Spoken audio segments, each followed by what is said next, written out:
All right, guys, what's up? So, Dice event is nearing its end, and with that, I got a couple upgrades. So, I just started to show off my progression from this Dice event, like what I gained. So let's go ahead and talk about it. What I gained. So first things first, I got two more Jades, which brings me to almost fully completing my card set now. Um, So, looking at my card set, as you can see, I'm running Jade, Sweetie, River Run, Swordsman, and Fardis X3. Not X4 because I'm missing one Jade and one Sweetie. So, yeah. But anyways, um,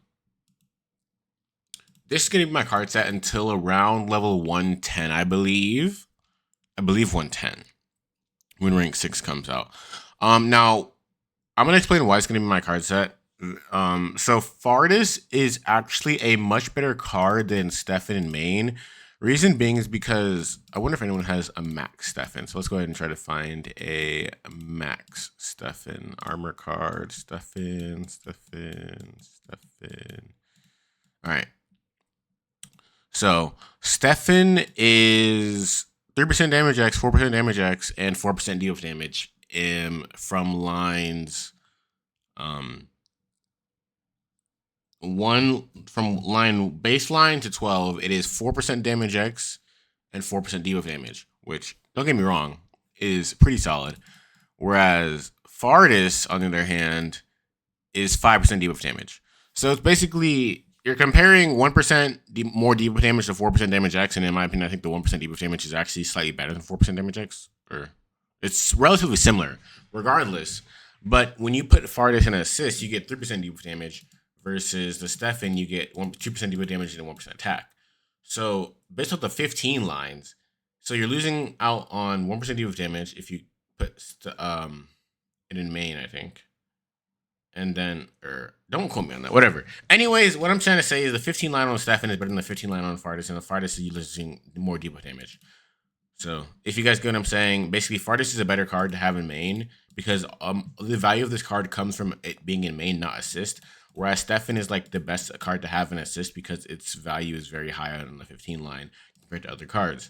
The reason that you wouldn't want to put a card like Jade in assist because Jade and Sweetie basically have the same assist line. Like if we're being objectively honest, 1% ignore defense doesn't really matter because once you hit that 100% ignore defense, like for Oscar, it's like 70% is enough, but because of DA, like the way I build my character. But once you hit that 100% ignore defense doesn't matter anymore. Like it just becomes coercion. And if you don't have coercion percent, it doesn't really matter, in my opinion, almost at all. So, because of that, Stefan actually has better value and assist than both Jade and Sweetie later on because once you hit the ignore defense cap, it kind of just falls off a cliff. I say the value falls off a cliff. And then assist card wise, obviously we only have one page right now still, but let me go ahead and unlock this and just put this in here for a placeholder to look nice, you know. Anyways, for assists, I'm running 4 metal guards. Obviously, I don't have 4 metal guards yet. Venus is going to be replaced very, very soon with another metal guard from the next battle pass or another Dexter, whichever I get first, honestly. But anyways, I'll be running 4 metal guards, 4 Dexters, 4 Stefans later on. Actually, the Stefans won't be coming until later after I get my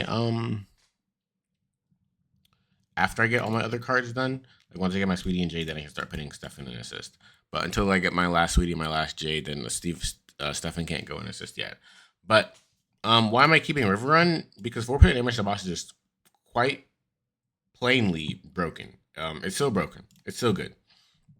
Damage to the boss is still the best stat. It is still stronger than Lores, and nothing else, in my opinion, really compares to it. And I get more value out of Stefan using it in assist, and it's better than Dexter. So I'm just gonna keep using River Run until I mean I could replace it with like a Gadget or something, but even then I feel like it's not really worth it. And I'm saying Gadget is a solid card, but it's more of a placeholder card for tenacity than actual like damage card. You know, it's also better than Luna, so Luna can't replace it either. So that's what I'm going to be using. And then as a part of the card set that I kind of keep forgetting about is Mount Courtyard. I have Fardis in here for now. Fardis will be replaced very soon. It'll be replaced with Stefan. I don't know why I said very soon. It'll probably be like 4 more months, but Stefan will be replacing my Fardis. But for now, I have a Fardis in here, which is pretty good. You know, an extra 3.75% debuff damage. And then I have a Phantom Elf. I got a second Phantom Elf. Yes, I did. And I use this for the tenacity and the damage X. Obviously, I try to keep refining it a bit more, but I'm just saving my red dust right now for when I get my next Jade and Sweetie. Hopefully, those can be done soon. But with that said, that's my current card set. Thanks for watching. I'll see you guys in the next one.